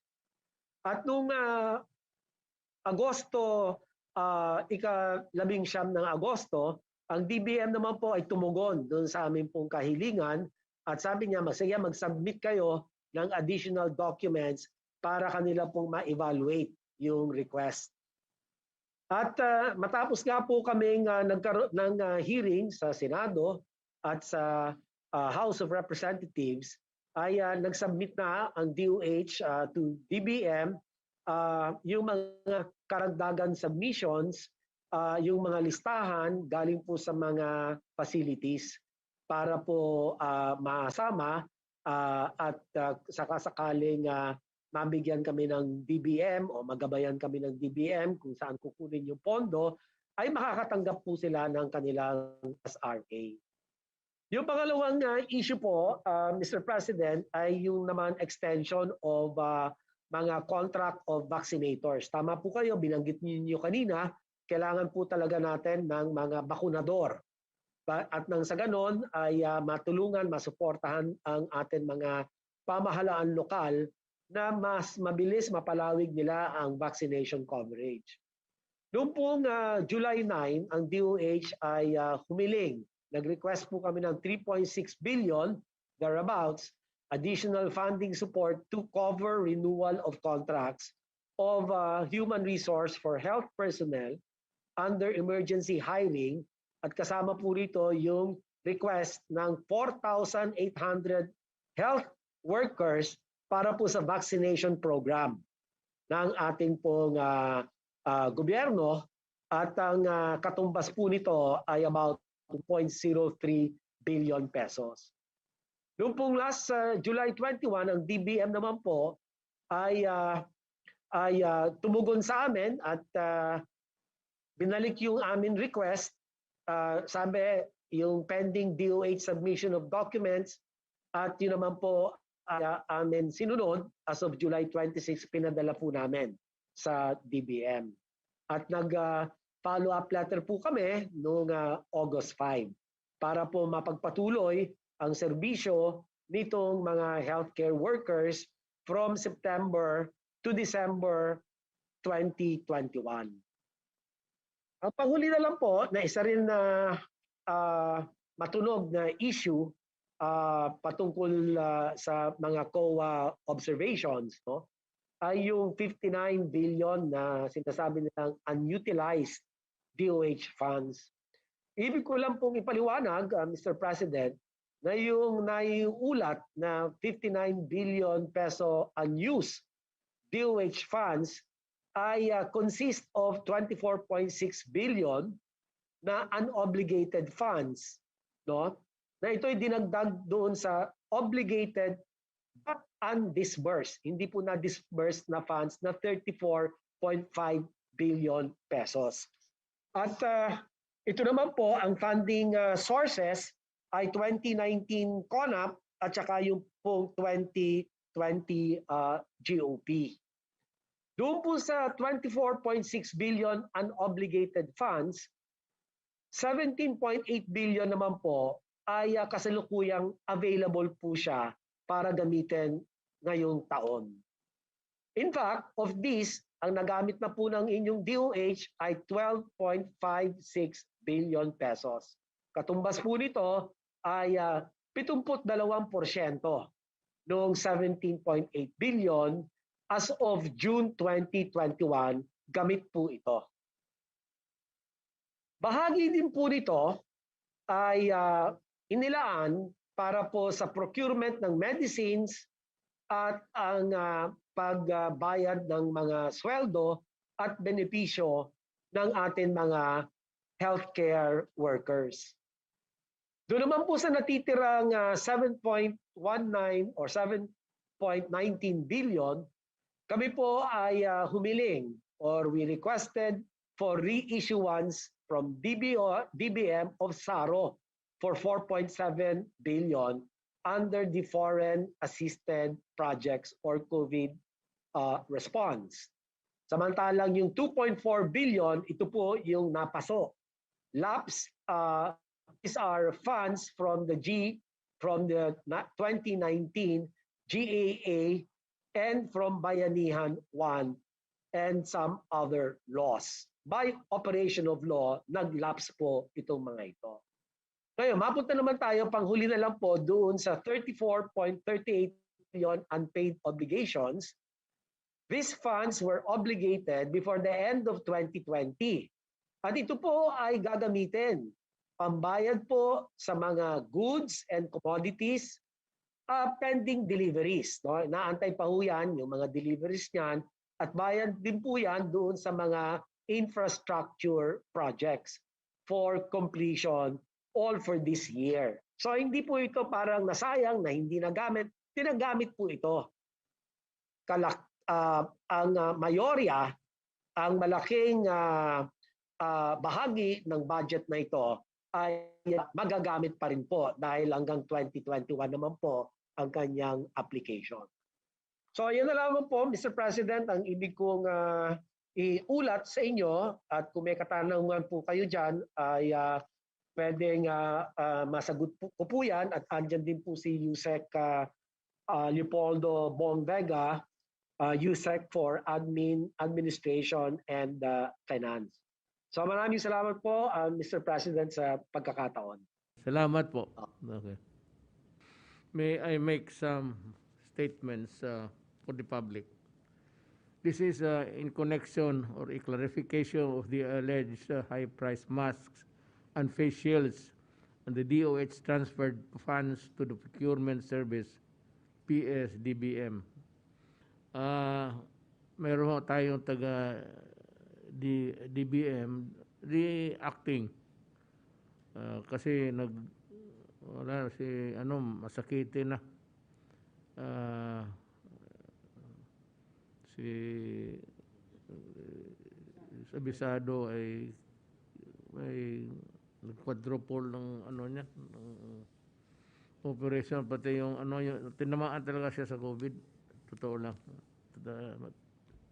Almost hospitalized for 10 days and 30 days immobilized.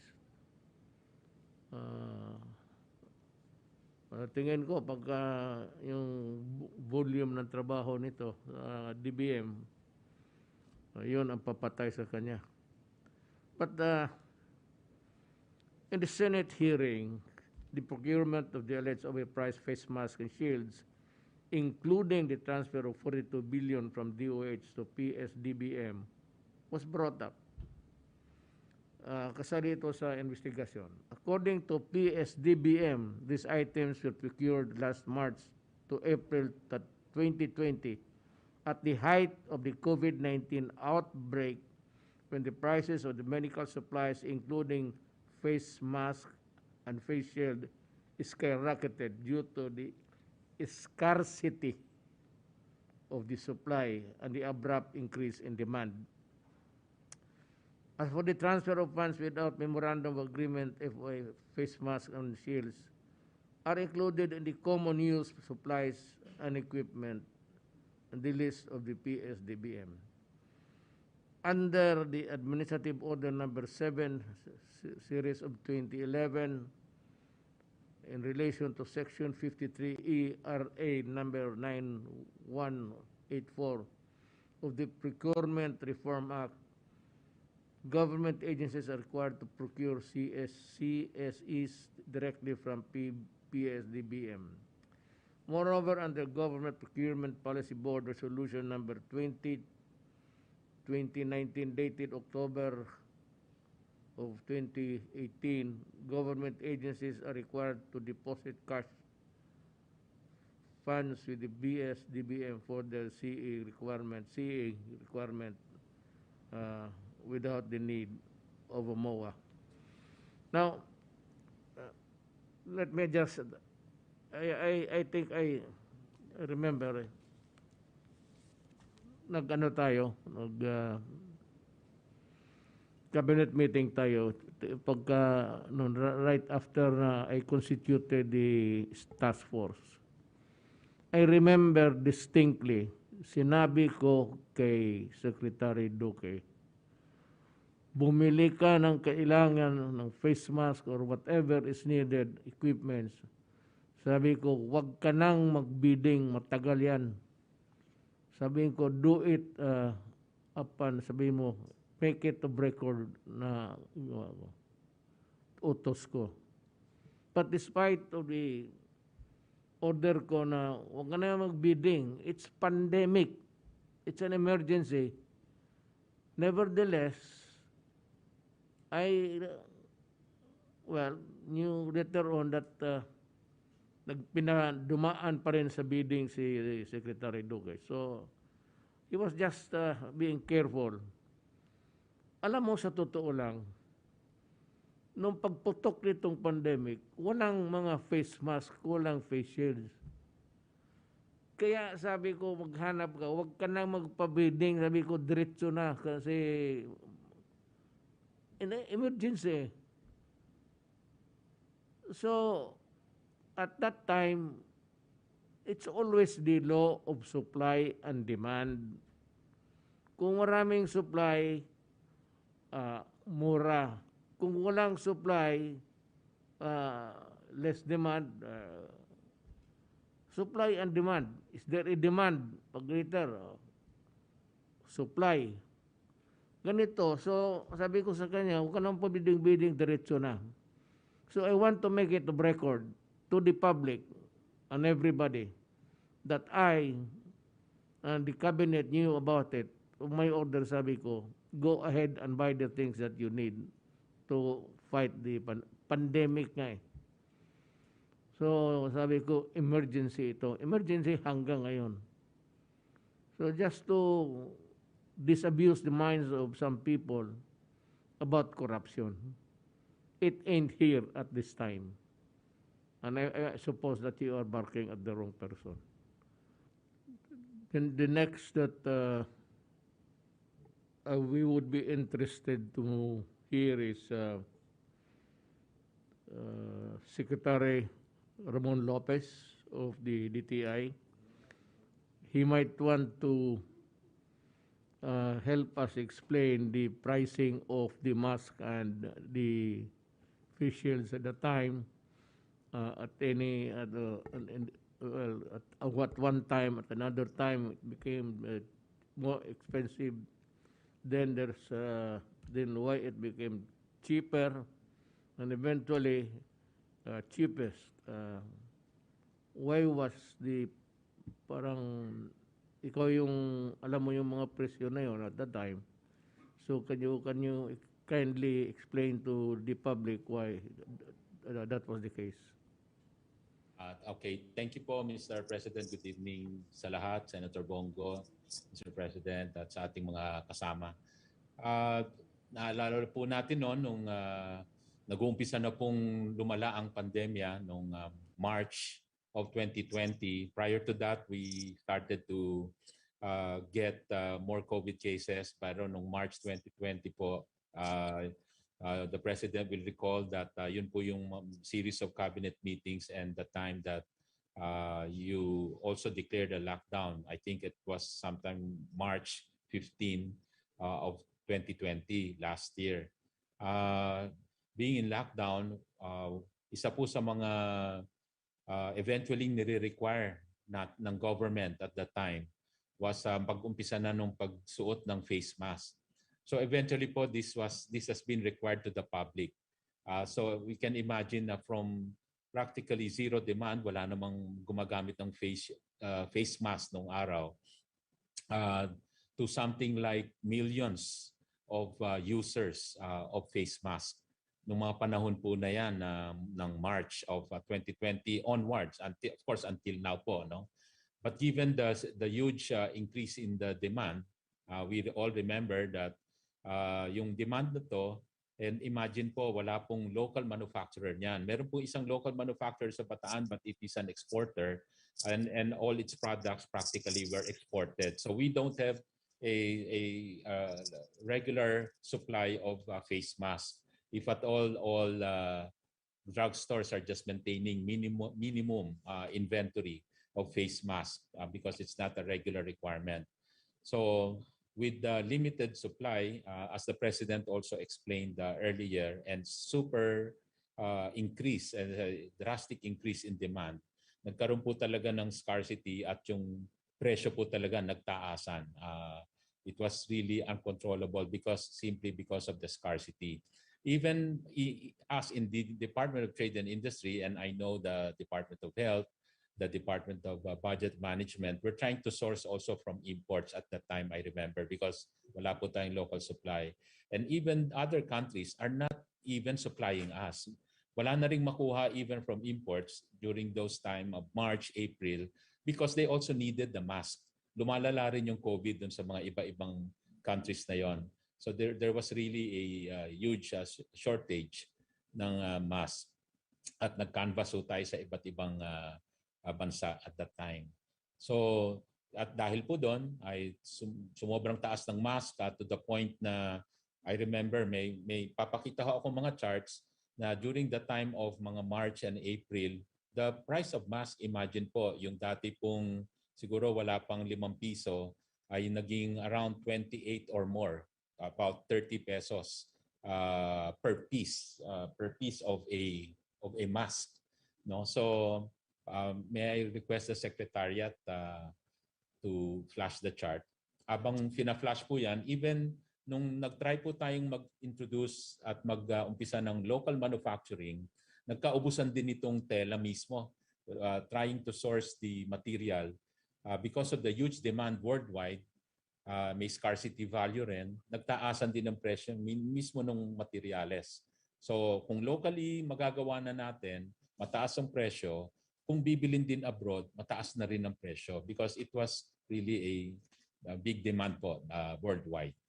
Just to show po some slides, just to help us recall even the prices at that time. And I remember the DOH together with the DTI, nagtulong po kami na mag-set ng SRP, suggested retail price, at para ho ma-monitor natin yung presyo po nito because para makontrol natin yung pagtaas ng presyo even sa market. And we distinctly remember and we reviewed the documents, even mga news reports.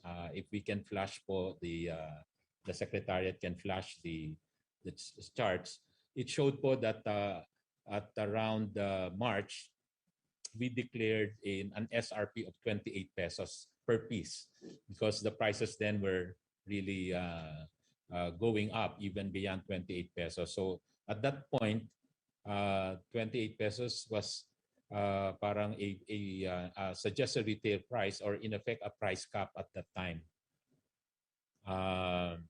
So Secretariat, I hope you can flash the chart para lang mapakita natin yung the memo at in those dates, and also some newspaper reports that reported na itong mga presyo na to were happening during those days towards March and April, na covered by different news media.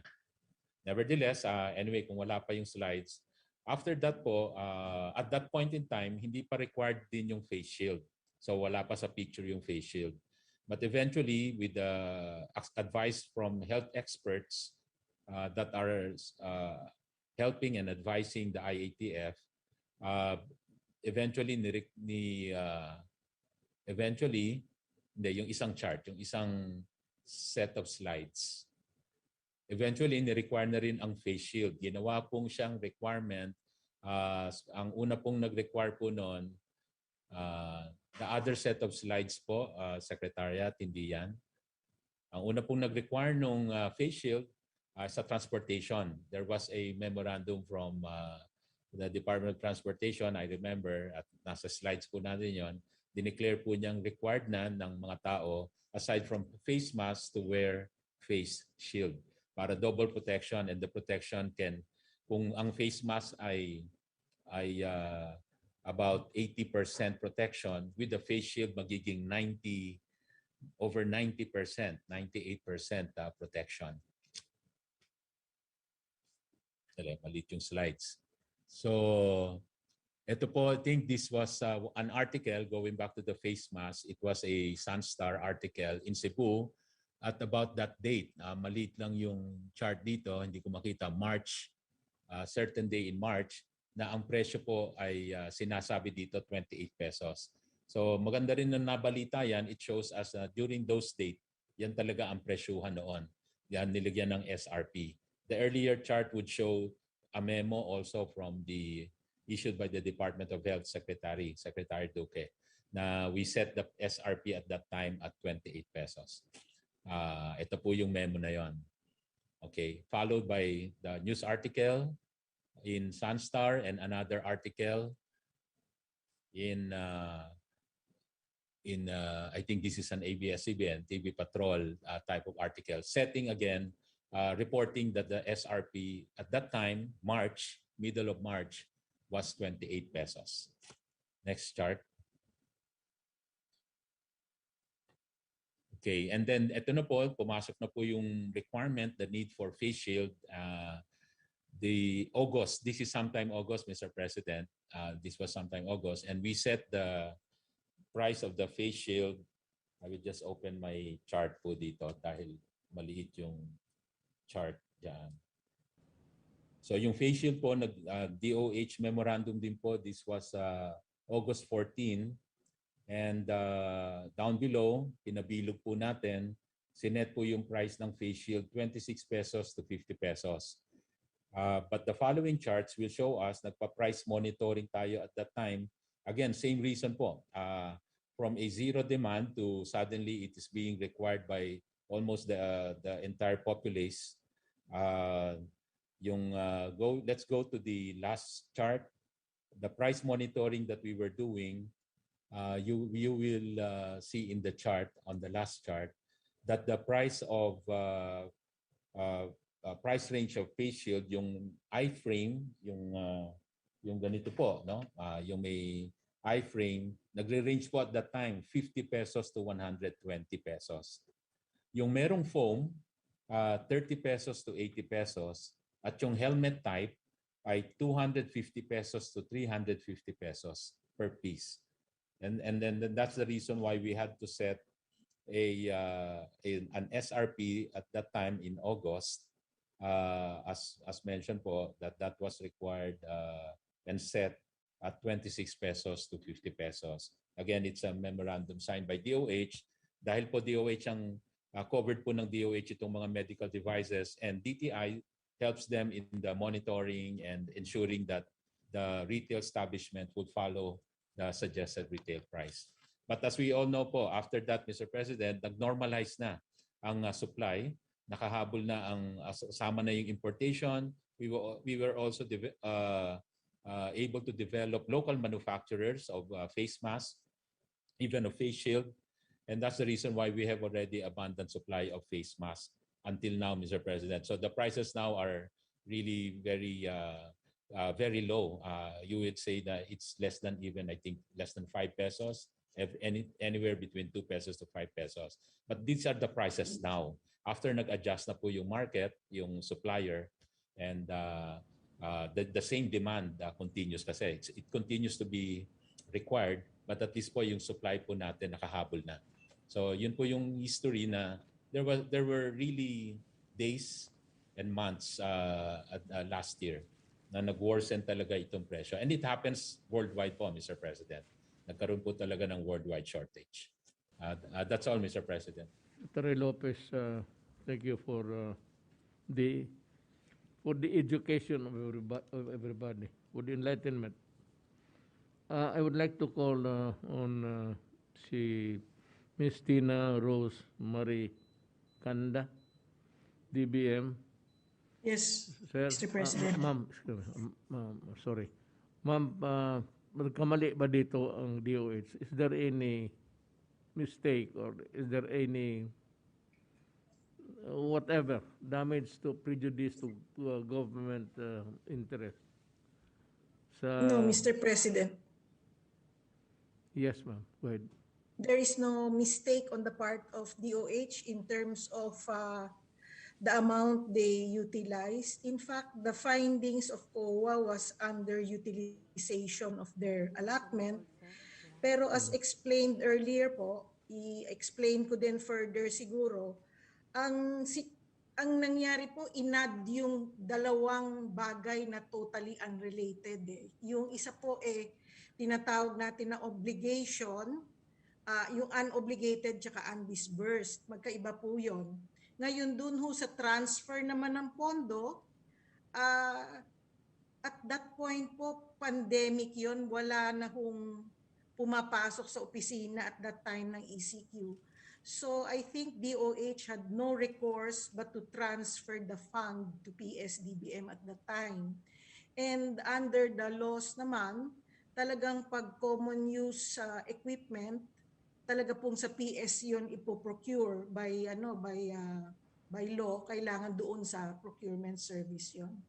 Yun lang ho, kung may idagdag ka, if you have some advice to the DOH or to us, we would be happy to hear you. Pagka wala naman, then sabihin mo lang na kung ano pang maidagdag mo, then we can excuse you. Yes. Mr. President, just two things that was raised by Secretary Duque earlier about yung pong mga vaccinator at saka po yung pondo para sa doon po sa SRA. Doon ho sa SRA, pwede po natin i-release yon mula sa Miscellaneous Personnel Benefits Fund kasi allowance po yon. Ang pangalawa naman po, yung sa vaccinator, part of that, meron kaming nakitang 1.6 billion sa DOH pertaining to 2020 na na hindi nila nagamit, na handun lang naman po yon. Pwede nilang gamitin po yon.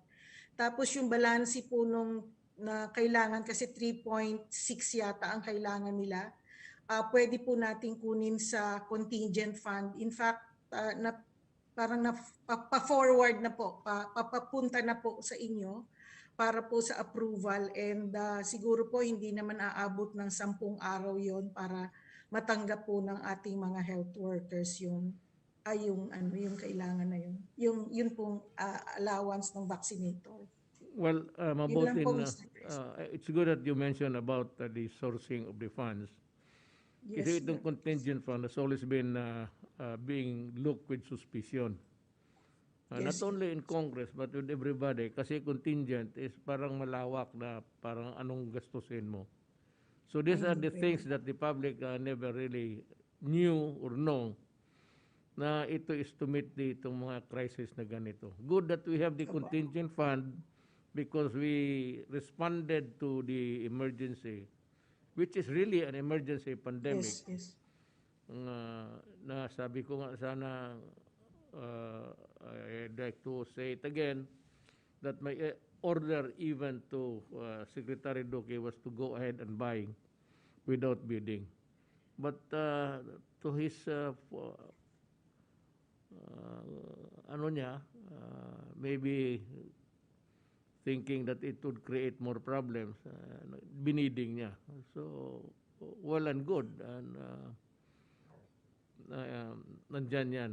So, ito lang para just to clear up because the people have the right to know where the money is.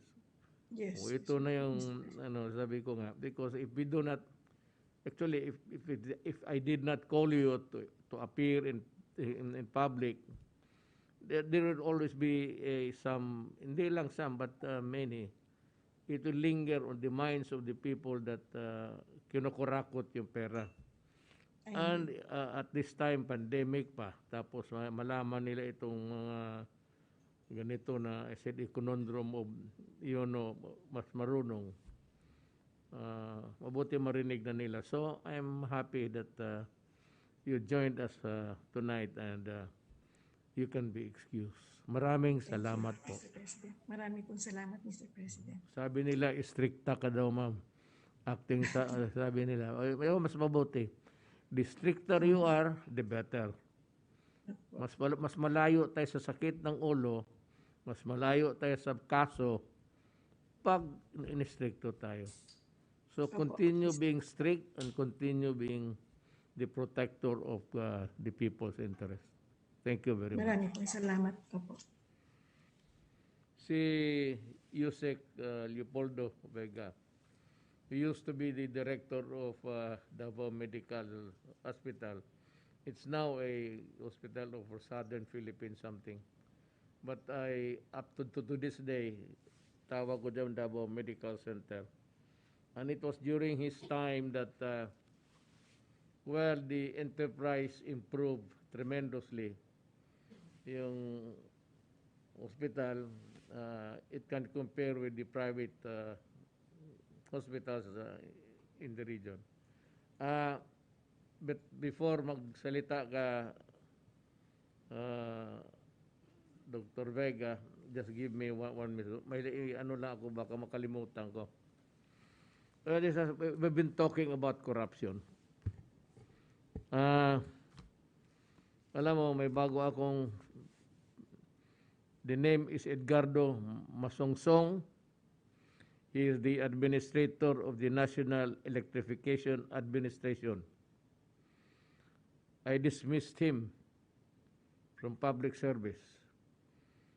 The Presidential Anti-Corruption Commission conducted investigation and gave its recommendation to the Office of the President, to the Office of Executive Secretary,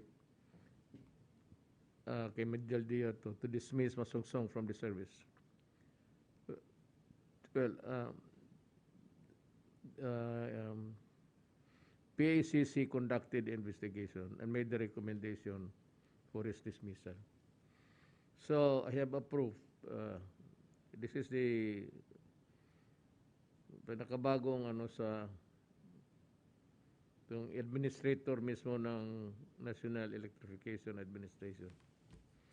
I'm sorry, but I said people are really skeptic and cynic about our desire to improve government service. We do not claim to maybe really totally clean government at this time, not even with another president or endemic ang corruption. But from time to time, so I'm given the opportunity to show to the people again that we are not bragging about it, but we are trying our best to cope up with the situation regarding graft and corruption in our government. Nasingit ko lang ito just to show to the people. Actually, corruption kasi ang lumabalabas nitong sa COA eh. So we have to correct that perception because it will destroy the faith of the people in government. That's one. And it's very important. The people must be informed, and they must realize that we are a working government, and we do not, I said, proclaim that it is graft-free. We are trying our very best to cope up. Certainly, itong DOH, wala ito. As I've explained, I have the same experience sa COA. It's their job, I know. So, nobody's to blame.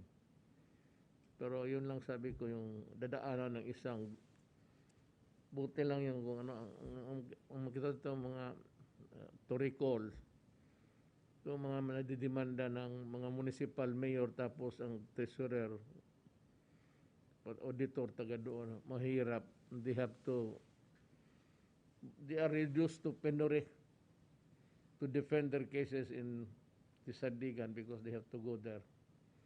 And they have to sell their soul to the devil to raise the money just to be there.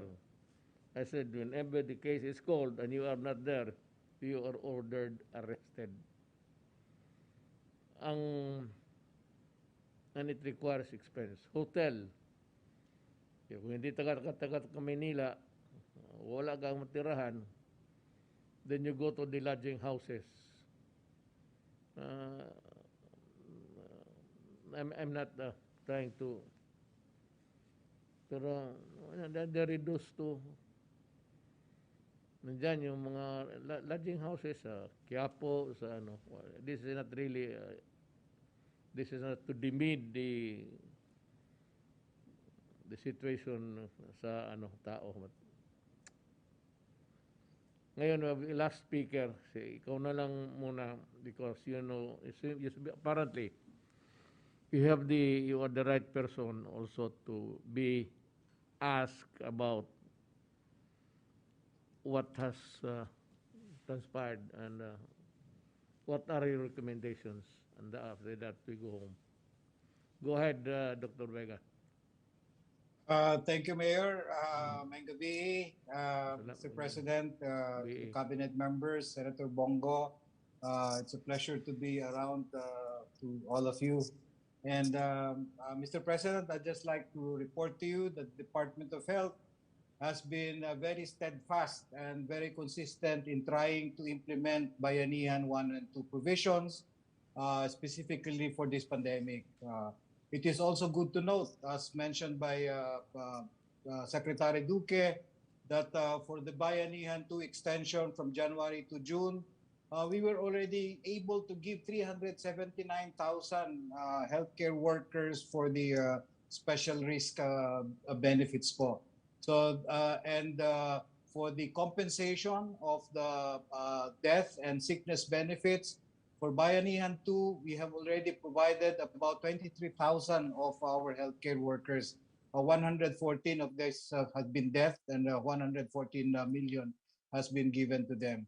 So all in all, Mr. President, we have been trying really to make sure that the services of the Department of Health will really be felt and be felt by the people in terms of the frontline workers and of course in this pandemic. For the COA report, we take this seriously. The recommendations, we take this as a way of making sure now we can improve our services more, because this will actually be better for our policy and reforms and fund management. And we all promise to COA that we will, or commit to them, that in 60 days we'll give them the necessary documents and the compliance that they need in terms of the implementation, because some of the implementation needed some supporting documents because of this pandemic. And also, we are, Secretary Duque has also mentioned it in this meeting that there is a need for 3.6 billion for the health workers augmentation and to continue the health workers that we hired from January to June. So we must be able to provide them a support again from July up to December, and we would need 3.6 million because 10,500 workers are already positioned across the country as nurses, doctors, medtechs, and so forth. And we will also be adding vaccinators and biosurveillance officers to our list. So that is the reason, Mr. President, that we're asking for this fund so that we will continue with our response for COVID. And also, we have also the Secretary Duque has also asked and requested DBM for the SRA for specifically for those private healthcare workers who are not able to receive, since some of the hospitals were not able to give their validated list to the regional office, because this is the basis for us to give the necessary allocation to the regions once they have the validated list of those healthcare workers tending to COVID patients. So we're asking them again to provide us the list. We're trying to compile this, and this would need about 300, I think 11 or 50 million to make sure that this number of health workers will be provided with the SRA has been given to their other co-workers in the health sector. So that is all, Mr. President. And we are very happy that the DBM has been consistently also supporting us. And the different agencies are all supporting us in terms of our response, because we do believe that our strategy of the PDITR, which is the prevention, detection, isolation, and treatment, is really the only strategy for this COVID-19. There's no other strategy but make sure that we are able to prevent this virus from transmission, and definitely also increase our vaccination. That's all, Alam mo, Mr. President. before you go, kindly listen to me.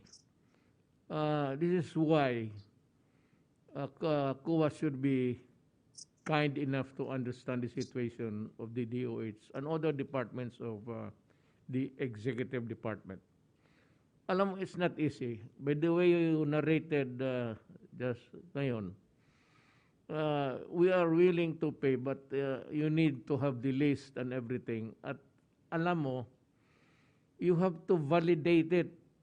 Ang validation niyan, so with so many thousands, you cannot just come up with a list that's the final in 1 day or 2 days na ito na yon talaga. Kasi ang validation would take, I really do not know how you do it. But I commiserate with your, you have the shortcomings, I can understand. But ito lang ang tandaan mo. Magkalit-letse man sa buhay, we are just on track, serving the people. At yung ano lang ang kaya natin. Kung ano lang ipakita natin sa tao na humanly possible. So, COA, kung if they refuse to understand or they understand the situation, I said, give us enough elbow room to move, because it's not, what you're asking is not easy really to come out with. And secondly, yung utos ko na bayaran lahat sa mga allowances and whatever, you can source it from everywhere you want. But ito yung you can get it from my yung contingency fund. And that's the reason why, again, you have to explain to the people na bakit malaki yan. Others are said that I was asking for it because I will use it as a campaign Ah, wala akong kandidato. Hindi ko nga alam kung sinong tatakbo. You know, yung bagay, politika eh. But I pity them because they can never be president. If these politicians behave the way they are now, I can assure you, they can never be a an administrator of a country. Kung sila yung tingin ko, they will govern miserably. May kinabukasan, ang chief of staff, ang presidente na. Yan, totoo talaga. Alam mo, you're not the only one thinking about this country. These guys on the sides are watching you also. Now, you do not allow the country to go into a downhill turmoil. We have to borrow, beg, steal.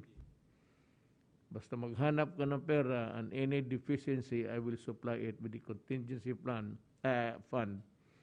If may naiwan pa. Pero I'm willing to share the burden doon sa funds ko, independently of what you have. You just raise the money, tell me how much you still need, and if I can provide it, pay immediately. Papel lang naman yan eh. Or a phone call, the letter follows, kung ganon. So, mabayaran ka agad yung mga nurses, pati yung, ang tawag niya, vaccinator. That's Mga sir, mga healthcare workers augmentation, kasama na ho yung vaccinators po. Healthcare workers augmentation. Basta mabayaran ninyo lahat, that will be billions. But look for the money, and I said I'm willing to share the burden with you.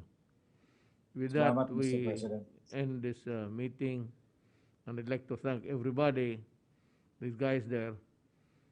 Thank you for sharing with us the time. At least I may not have given you the time to say something, but it's getting late, and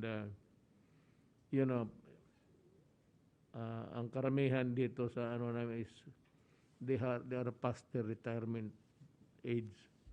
Kaya nga nag-retire eh. Kaya nga dito nagtatrabaho uli.